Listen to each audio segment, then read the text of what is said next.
21 जुलाई से पहले जहां जाना है चले जाइए। क्या ममता बनर्जी ने बागियों को खुली छूट देकर बड़ा राजनीतिक दांव खेला है?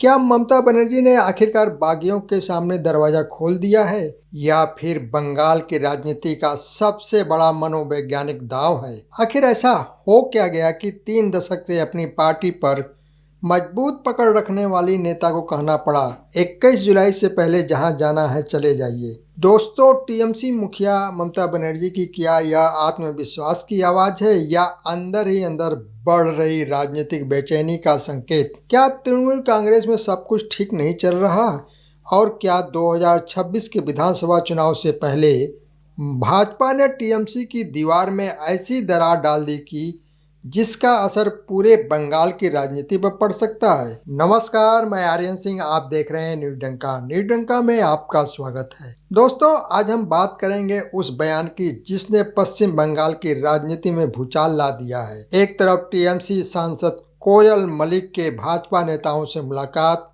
और इस्तीफे की चर्चा, दूसरी तरफ ममता बनर्जी का यह साफ संदेश कि जो लोग ईडी, सीबीआई, पुलिस या किसी भी दबाव के कारण पार्टी छोड़ना चाहते हैं वे 21 जुलाई से पहले अपना फैसला कर लें।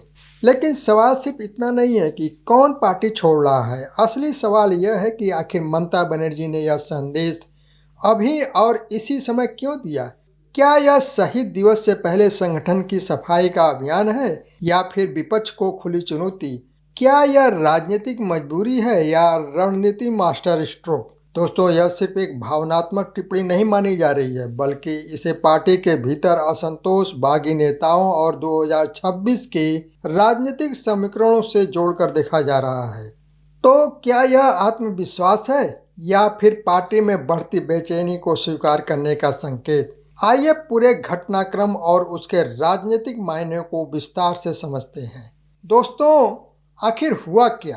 पूरा विवाद तब शुरू हुआ जब टीएमसी सांसद और फिल्म अभिनेत्री कोयल मलिक के भाजपा नेताओं से मुलाकात और उसके इस्तीफे की चर्चा सामने आई।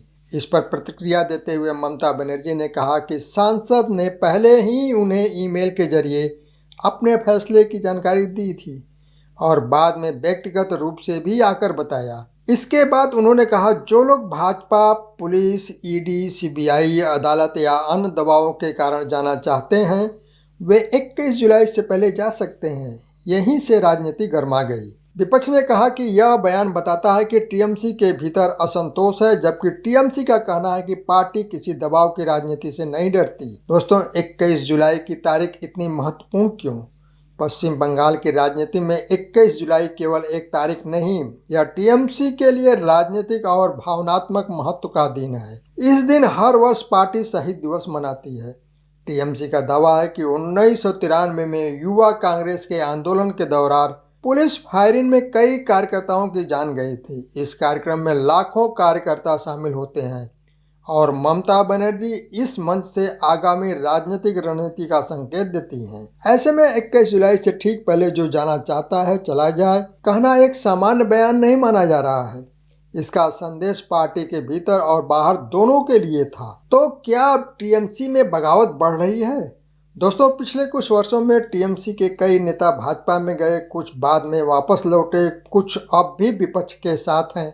ऐसे में जब सांसद के इस्तीफे की चर्चा होती है और उसी समय पार्टी प्रमुख यह कहती हैं कि जो जाना चाहता है चला जाए, तो स्वाभाविक रूप से सवाल उठते हैं।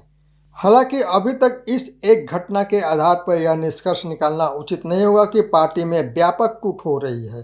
राजनीतिक दलों में नेताओं का आना जाना भारतीय राजनीति का एक सामान्य हिस्सा रहा है। इसीलिए किसी एक घटना से बड़े राजनीतिक निष्कर्ष निकालने से पहले ठोस तथ्यों और आगे के घटनाक्रम का इंतजार जरूरी है। ईडी, सीबीआई और दबाव की राजनीति का आरोप।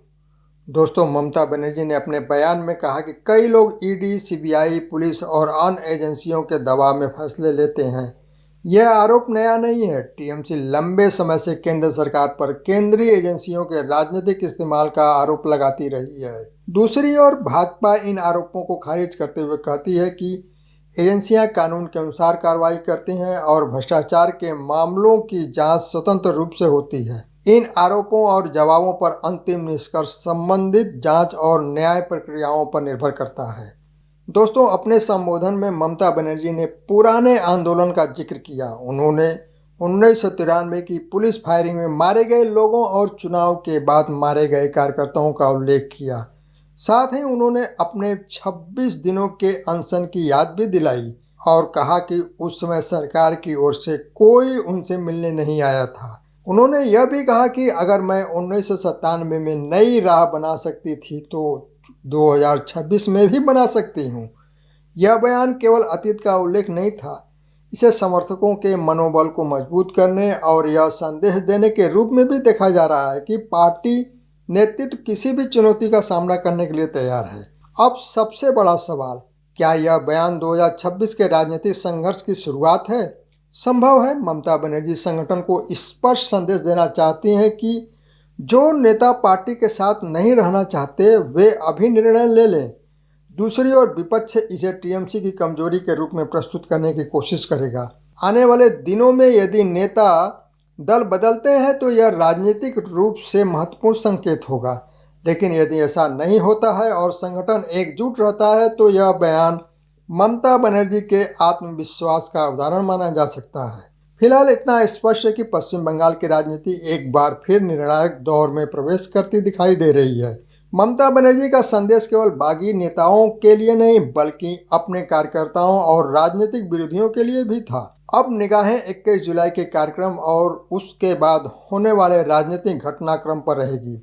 दोस्तों, तो क्या टीएमसी पहले की तरह मजबूत दिखाई देगी या विपक्ष इस मौके का राजनीतिक लाभ उठाएगा? तो क्या ममता बनर्जी का यह बयान केवल बागियों के लिए था या यह 2026 के चुनाव से पहले पूरे बंगाल की राजनीति के लिए एक स्पष्ट संदेश था?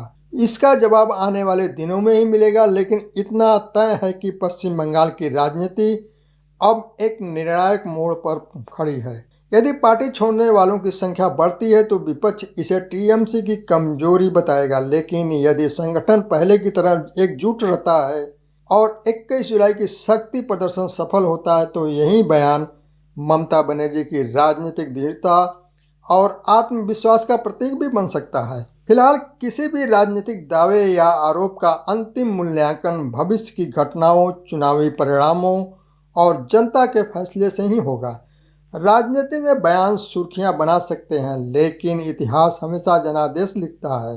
अब देखना यह होगा कि 21 जुलाई का मंच टीएमसी की ताकत का प्रदर्शन बनता है या बंगाल की राजनीति में किसी नए अध्याय की शुरुआत करता है। दोस्तों, अगर आपको यह राजनीतिक विश्लेषण तथ्यपूर्ण और संतुलित लगा तो वीडियो को लाइक करें, अपनी राय कमेंट में ज़रूर लिखें और ऐसे गहन राजनीतिक विश्लेषण के लिए हमारे चैनल को सब्सक्राइब करना न भूलें। धन्यवाद।